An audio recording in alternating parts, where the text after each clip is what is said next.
Thank you, Rabia. Менің атым жаңа таныстырып өткендей Нұрбахар Шерниязова. Бүгінгі темамыз болса Translanguaging Practices in EFL Classrooms in Different Language Contexts, Teachers' Perspectives in Uzbekistan. Қазір давам етеміз. Бүгінгі презентациядан заттар күтуіңіз керек. Бірінші орында әлбетте бір өзімді таныстырып өтемін. Соңынан трансlanguaging не екенімен танысамыз. Менің ilmiy жұмысымда пайдаланған методика hamda оның результатларымен танысамыз. Соңынан conclusion, then Q&A һәм контактлар беріледі. So, who is Navbahar? Менің атым Нұрбахар Шерниязова, бірақ та халықаралық достарыма, таныстарыма өзімді Newspring деп таныстырамын. Бұл аңсатырақ. It is the literal translation of my name. Университетте оқып жүрген уақыттарымда бірінші орында Adigwar Academy Scholarship recipient болғанмын. Бір ай UK-да тіл үйрену бойынша scholarship еді бұл. But I couldn't get to participate. Кейінгісі Broad Language Can Participate болғанмын. 2022 жылы Бердақ атындағы Қарақалпақ мемлекеттік университетін біткердім. Английский оқыту бойынша 2+ years experience бар. Әзірде Суган университетін біткеру арafasындамын. Hamda бұл жерде оқу davomында PK21 scholarship иесі болдым. Каналда жазып өткенімде бұл ilmiy жұмыс істеу үшін берілетін стипендия. Hamda қазірде толыққана каналын жүргізіп бастадым. Бұл көбірек Қарақалпақстандағы жастарды бірлестіретін hamda ілімді рауарландыруға contribution қосатын канал болады деген ниеттемін. Translanguaging. Translanguaging өзі не зат? Translanguaging дегені switching between languages, яғни тілдерді араластырып сөйлеу деген. With the help of Gemini and ChatGPT, осы сурет жүзеге келді. Яғни ана баласына бүгін біздер пицца жейміз дегенді айтады. Ой, пицца могу. Яғни английский һәм корейскийді араластырған халда сөйлеген. Бұл translanguagingнің бір апуайы мысалы. So, what does translanguaging do? Бірінші орында оның вазипасы сіздің миыңызде, яғни сіз білетін тілдерді flexibly пайдалануға жәрдем береді. Мысалы үшін оқушылар айтуы мүмкін, бүгін teacher көп homework берді.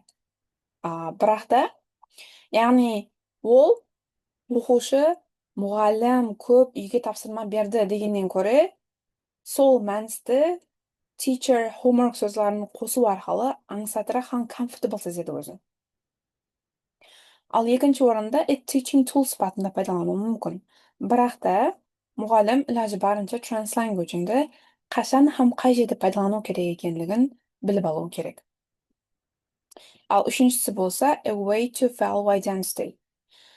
Мысалы үшін сіз английский мұғалім болсаңыз, һәм сіздің сабағыңыздағы оқушылардың үйінде достарымен пайдаланатын тілдері әртүрлі болса, мысалы үшін бір оқушыңыз қарақалпақ тілінде сөйлейтін болса, бір оқушыңыз қазақ тілінде, бір оқушыңыз орыс тілінде сөйлейтін болса, ілажы барынша сабақтың уақытында сіз олардың да сол тілдерінен пайдалануыңыз олардың identity'іне болған респектіңізді білдіреді. Яғни сіз ол оқушыны сабақтың уақытында support қылатқан боласыз. According to this theory. Және бір нәрсе біз каналда жазған едім minority language хақында. Қарақалпақ тілі minority language есептелінеді. Және бір мысал, бұл Испаниядан. Испанияда Basque country деген бар. Ол да автоном community, бірақ республика есептелінбейді. Олардың өздерінің ана тілі баск тілі есептелінеді. Һәм де олардың official language баск һәм испан тілі. Бұл Қарақалпақстандағы жағдайға ұқсап кетеді. So, 2017 жылы мына журналда Minority Languages and Sustainable Translanguaging Threat or Opportunity деген мақала шығады. Бұл мақалада осы баск countryдағы баск тілі һәм испан тілінің пайдаланылуы хақында айтылады. Translanguaging, minority language'лардың жоқ болып кетуіне себеп болуы мүмкін ба? Ямаса сондай тілдердің елде рауажлануына себеп болуы мүмкін ба? Деген сұрауды алға қояды. Осы дейта берілген. Дейтаға қарағанда оқушылар мектептің ішінде, яғни сабақ уақытында һәм сабақтан тысқары уақытында хәттегі сабақлардың тілі, мысалы үшін біздер мектептерде Қарақалпақ тілі болса, олардың мектептерде тек арғы тілі, баск тілі болған, бірақ та баск тілі болуына қарамастан, һәм сабақтың уақытында, һәм сабақтан тысқары уақытта олар баск тілі һәм де испан тілін көбірек пайдаланатын болған. Графада көруіңіз мүмкін, бұл тареп primary schoolдағы, ал бұл тареп secondary schoolдағы жағдайлар. Яғни, бұлар мектеп, басланғыш мектептегі оқушылар, бұлар 5-ші класстан жоғары болған оқушылардың пайдалануы. Бұл мағлұматларға қарағанда оқушылар 5-ші класстан кейін испан тілін көбірек пайдаланады. Бірақ та олардың айтуы бойынша, мақаланың айтуы бойынша, translanguagingді торы пайдаланған кезде оқушылар екеуінің де fluent сөйлеуі пайдалануы мүмкін. So, менің ilmiy жұмысқа келгенде, не үшін мен translanguagingді алдым? Біздің Қарақалпақстан Республикамызда өзбек тілі официальный тіл болғаны үшін, рус тілі алдынан өзі қолданылатын тіл болып келген. И біздердің тек арғы тіліміз Қарақалпақ тілі һәм қазақ тілі көп пайдаланылады. Һәм мектептерде де Қарақалпақ, өзбек, қазақ, орыс класстары бар. Сол себеплі менде сондай сұрау болды. Мұғалімдер translanguagingді біліп пайдалана ма? Ямаса өздері сезбеген халда пайдалана ма сабақтың уақытында деген. Һәм сондықтан сондай ilmiy жұмыс істеуге қарар еттім. Менің research questionларым. Біріншісі, сабақтың уақытында өзбек, Қарақалпақ, қазақ, рус классларындағы мұғалімдер қандай мақсатlarda пайдаланады translanguagingді? Ал екіншісі болса, бұндай пайдалануға мұғалімдердің пікірлері қандай? Һәм де үшінші сұрауым сонан барады. Мұғалімдердің өздерінің пікірлері менен олар сабақтың уақытында істеп жатқан нәрселер бір-біріне тура келе ме, тура келмей ме? Сол зерттелінген.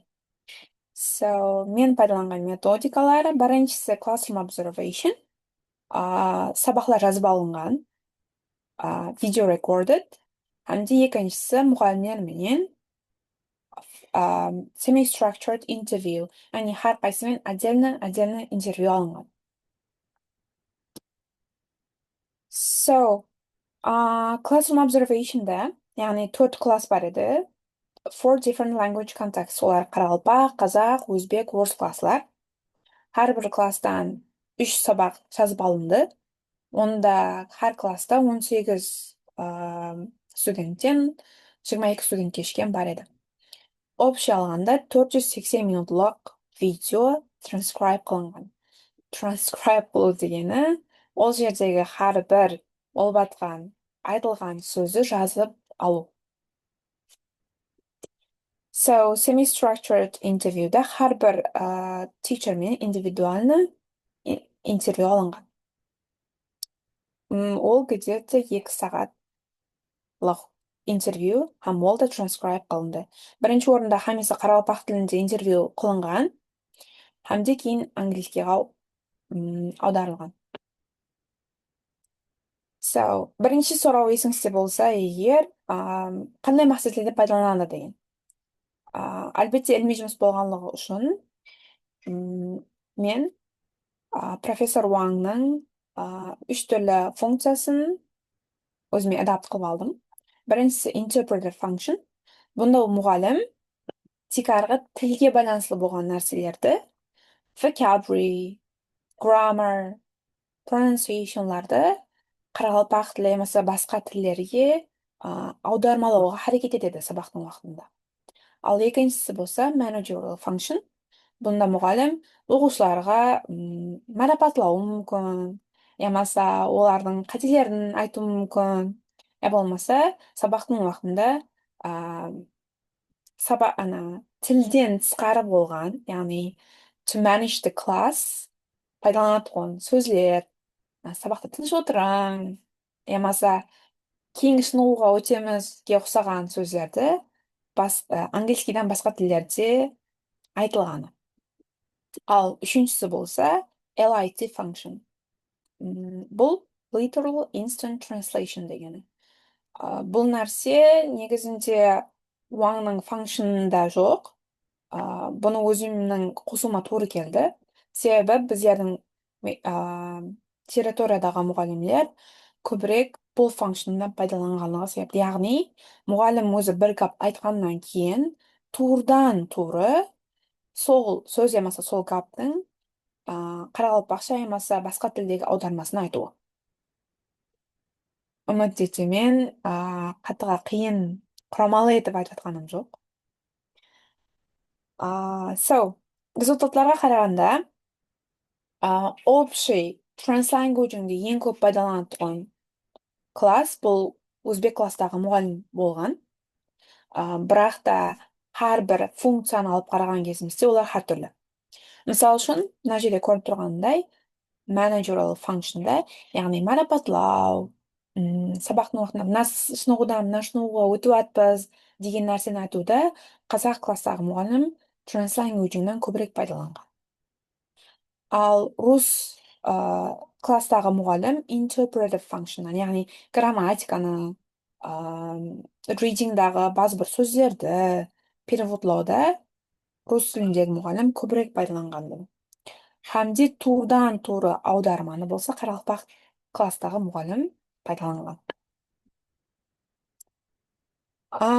Intervyularga kelganda qoraqalpoq tili muallimi aytadi, ya'ni uning o'quvchilarining English leveli tumen bo'lganligi sababli u sabog'ida angliyskiy so'zlarda qoraqalpoq tilini emas o'zbek tilini audarmalaganini aytadi. Ya'ni bundan ko'rinib turadi, qoraqalpoq klassdagi muallim saboq davomida, ya'ni angliyskiy saboq davomida angliyskiydan, qoraqalpoq tilidan ham o'zbekskiydan foydalanadi. Al o'zbek klassidagi muallim bo'lsa, uning aytuvi bo'yicha o'zining millati qoraqalpoq tili bo'lgani uchun, ya'ni tili u ko'proq qoraqalpoq tiliga murojaat etuvin. Saboqning vaqtida biroq da ba'zi bir жағдайларда qoraqalpoq tilidagi so'zlar emas, o'zbekskidan so'zlarda foydalanadiganini aytadi. Bo'ldi kelib chiqqan holda saboqning vaqtida angliyskidan, o'zbekskidan ham qoraqalpoq tilining foydalanuvini bildiradi. Al rus tilidagi muallim bo'lsa, ularning o'quvchilarning yuzidagi expressionga qarab turib, tilni o'zgartiruvi haqida aytadi. U hamda texana rus tilidan emas, sebebi ularning ana tili rus tili bo'lmaganligi uchun ularning uyincha foydalanadigan tillaridan foydalanuvini aytadi. Ya'ni buni ko'rib chiqishimiz mumkin. Saboqning vaqtida angliyskidan, ruskidan hamda o'quvchining ana tilini qarab turib, ya o'zbekskiy, yamasa qoraqalpoq tilidan foydalanadi ekan. Al qozoq tili muallimi bo'lsa, o'zi qozoq tilining terminologiyasini qiynalganligi sababli qoraqalpoq tilining ko'proq foydalanadiganini aytib o'tadi.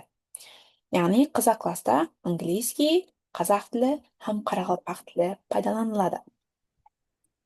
Muallimlardan ularni ne uchun o'sha tildan foydalanadiganini so'raganimizda, O'zbek klassidagi muallim instruksiya berish uchun, yamasa grammatikasini tushuntirish uchun foydalanadiganini aytdi. Al rus klassidagi muallim bo'lsa, ko'proq confused studentslar bilan ishlashgan vaqtda foydalanilganini aytdi. Al qozoq klassidagi muallim bo'lsa, ko'proq klassda shumdan asrash uchun, ya'ni texani angliyskida baqirsam, baribir tushunmaydi. So'ndoqdan men ularning ona tilini foydalanishga majbur bo'laman degan fikrda aytdi. Al qaralpa klassdagi muallim bo'lsa, жаңағыдай instruksiya beradigan vaqtda hamda readingning vaqtida o'quvchilar qiynalganligi sababli ularga jardam berish uchun translate qiluvini aytib o'tgan. Hamda общий olib qaraganda hamma muallimlar 100% angliyskiy foydalanu kerak emas deb hisoblaydi. Mm, So, uchinchi so'rovimiz esingizda bo'lsa agar, muallimlarning aytgani hamda ularning qilganlari bir-birini qanchalik darajada yaqin degan so'rov bor edi. Bu so'rovga javob shunday: o'zbek klassidagi muallimning aytgani ham uning qiladiganlari partially aligned, ya'ni 50-50 to'g'ri keladi. Ne uchun? Am, Ол o'zi aytib o'tgan giving instructiondan tashqarida ko'proq o'rinlarda o'zbek yamasa qoraqalpoq tilining foydalanganligi sababli partially aligned degan jumaqqa keldim.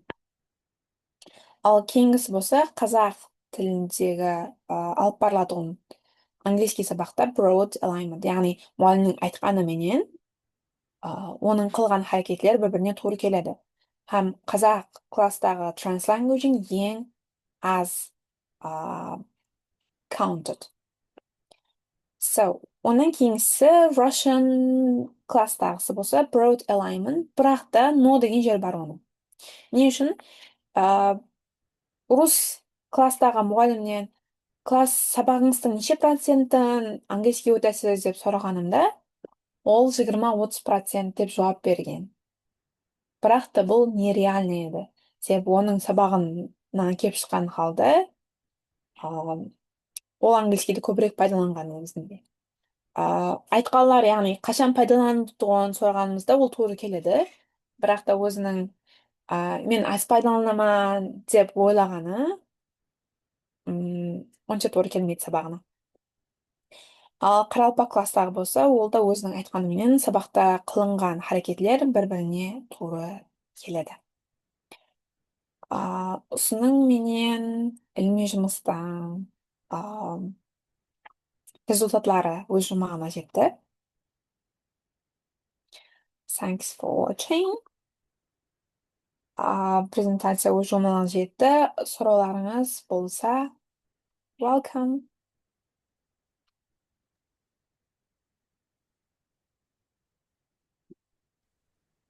Презентация үшін рахмет.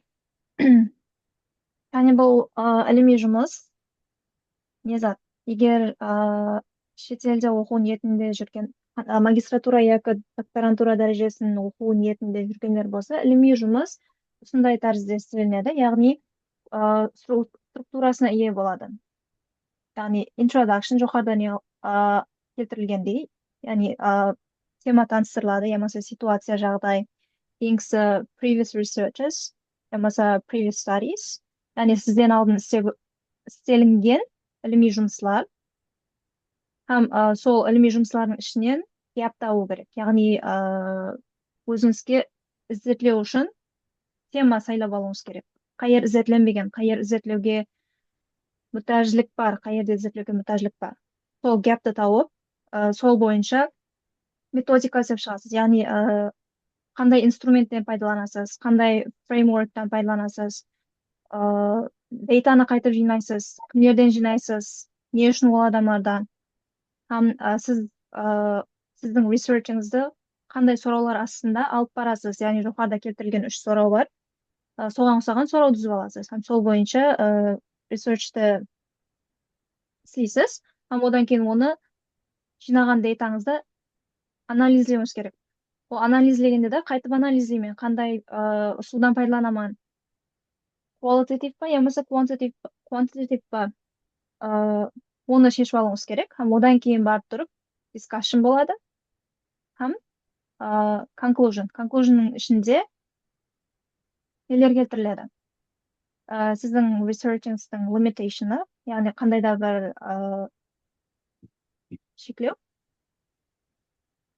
Мгм. шектеулері бар ма, яки implications, яғни оны педагогикалық жақтан қандай етіп пайдалансаңыз болады, я болмаса келешектегі ресурсларға қандай пайдасы тиеді сіздің іліми жұмысыңыздың. Сол сияқты затларды conclusion'да айтып өтесіз. Һәм одан кейін дальше пайдаланған ресурсларыңызды тізімін келтіруіңіз керек.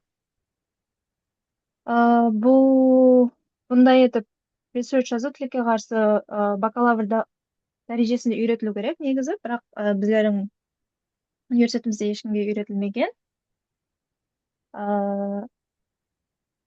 Һәм бұл презентация арқылы аз ғана көрінісін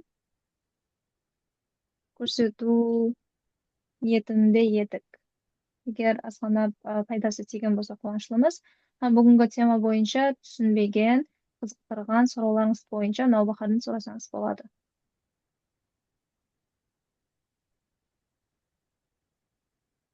Пікір, ұсыныстар болса да болады.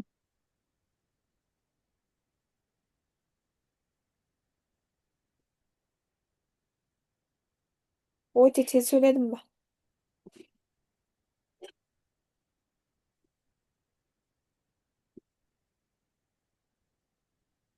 Я болмаса түсінбеген болсаңыз, түсінбегеніңізді айтсаңыз болады. Қай жеріне түсінбедіңіз?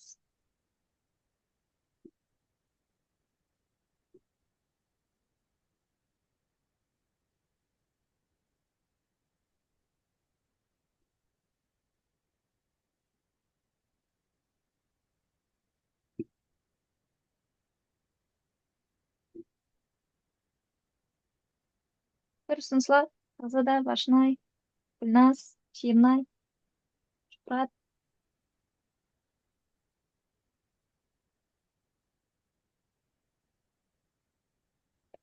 Окей, егер де бұл жер сіз үшін uncomfortable болатын болса, төмендегі имейларға жазуыңыз, немесе Зия hamde Толқына каналларында коммент бөлімінде жазып кетуіңіз мүмкін. Қазір. Енді қостым. Хамене, ассалаумағалейкум. Бүгінгі презентация үшін рахмет. Қазіргі уақытта осы 3-ші жылым Ташкент қаласында жұмыс істеуімді есепқа алған халда, полностью осы сен алып шығып отырған, зерттеп отырған не дейді, темама жөнеліс десем болады. Жөнелісті мен істеп жүрген екенмін осы 3 жыл davomida. Қасымдағы бірге істейтін ол кәсіптестеріме де айтатын едім, сіздер маған рахмет айтың, мен қарақалпақ тілінде ойлаймын, өзбек тілінде түсіндіремін, инглиз тілін. Енді менде рус группаям болатын еді. Рус группаларға рус тілінде түсіндіремін деп. Бірақ осы сен айтқан нелерді қолданатын едім мен де, яғни мақтау айтып отырған кезімде, мысалы үшін өзбек тілінде мақтап, рус тілінде мақтап, сол класстар үшін инглиз тілінде мақтамастан, бірақ бір нәрсені айтып өтуді қалаймын. Мақтауменен қоса оқушыларға ашуланасың, сабақ davomында. Қатты бір сөздерді айтқың келеді, ұшырма сөздер болсын, не десем болады, бақыратұғын бір сүйектен өткерген сөздерді айтқың келеді да. Бірақ сондай кезде я инглиз тіліндегісі, я өзбек тіліндегісі, я рус тіліндегісі келмейді да, өзіңнің ана тіліндегісі келеді. Кейде жақын арадағы бір мысал, сыймағанды сый білмес, сүйпағанды ешек білмес деген біздің қарақалпақта сөз бар ғой, ұшырма сөз деп айтсаң. Сол сөздің өзін қатты айтқым келіп тұрды да оқушыма, не айтып алып жіберген шығармын, может, қарақалпақ тілінде. Бірақ соның инглиз тілінде, рус тілінде эквивалентін таба алмадым. Десем болады.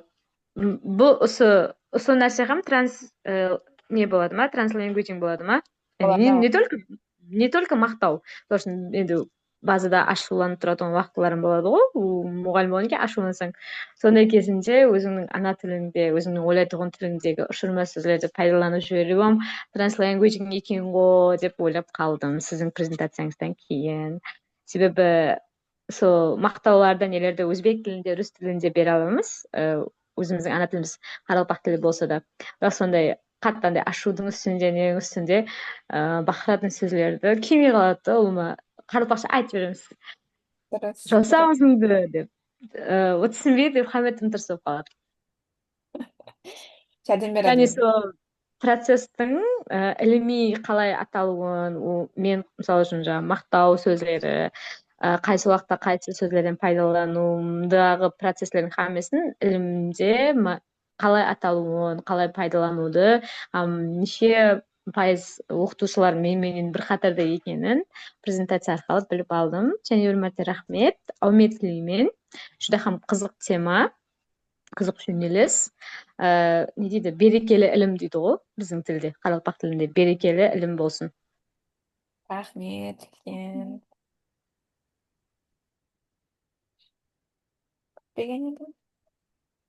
Менімше көпшілік бұл нәрседе өзін guilty деп сезеді. Яғни базы мұғалімдер бар, өзін 100% английский сабақ өтпеймін. Яғни негізі 100% сабақ өтуім керек еді деген айыптар сезеді өзін.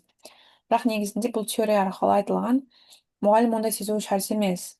Себебі оқушылар да өзін comfortable сезу керек сабақтың уақытында, pressure сезбеу керек делінген. Әлбетте бұл класстан тысқары жағдайда да қазір әсіресе Қарақалпақстанда көпшілік тек 100% Қарақалпақ тілінде сөйлеуді талап күтеді, иә, адамдар, айырым адамдар. Бірақ глобаласқан заманда егер бір тілден артық тілді 2-3, қазір Қарақалпақстанның өзінде 3 тіл, почти 3 тіл араластырады. Дұрыс па? Мысалы үшін қаяжанлану деген, болмаса басқа рус тіл, английский сөздер қосу бастады азыр. Переживать етпе. Рус тіліндегі сөзді сөйтеміз ғой. Переживать етпе дейміз ғой. Қаралпақшасын айту қолайсыз да. Или беспокоить етпедің ба? Сосын қаралпақшасын дерлеп кетпейміз. Переживать етпе, беспокоить етпедің ба? Деп. Ол уже 100% бір тілде сөйлеудің өзі уже қазіргі уақытта имкансыз да. Соның үшін бізде бәрібір қалесек те, қалемесек те күнделікті өмірімізде бұл translangуагинан, болмаса code switchingнан пайдаланамыз. Дұрыс па, Наубаха? Дұрыс. Hamде біздер өзімізді тілдерімізді отдельно боксқа салуымыз шарт емес та. Біздер өзіміздің айтпақшы болған пікірімізді біздерде бар болған ресурс арқылы жеткізіп беруіміз керек. Яғни мысалы үшін егер мен тек қана қарақалпақ тілінен пайдаланған халда қазір ilmiy жұмысымды істейтін болсам, өте қиналамын растан. Мен үшін қатты қиын тек қана қарақалпақ тілінде алып бару бұл презентацияны. Соның үшін өзіме аңсатырақ болған тарапы, менде бар болған ресурстардан пайдаланған халда, яғни английский, может өзбекский кетті арасында, может русский кетті арасында, барлығын қосқан халда беру маған аңсатырақ. Һәм эффективнолау, меніңше. Һәм де имейлlardan пайдаланып тұруды ұсыныс беремін. Қазіргі уақытта біздерде мұғалімдер менен, сыныптағылар менен көбірек имейл арқылы жазысқан үшін сіздерге де мәслихатым имейлдан көбірек пайдалануды үйренің. Сыртта оқу ниетіңіз болсын. Басқаларда да сұрау бар ма? Сұрау, ұсыныс ешкімде жоқ па?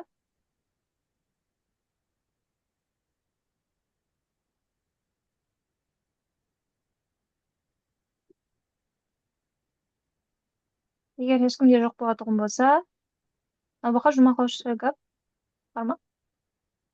Хамеңізге рахмет. Тыңдағандарыңыз үшін болды. Қатынасқаныңыз үшін хамеңізге рахмет. Қалесе осыған ұқсас. Және де басқа қызықты темаларда лекциялар өткеріп тұруға әрекет етеміз. Кейінгі лекцияларда көріскенше, жұмысларыңызда, оқуларыңызда хаммеге табыстар. Bye. Bye.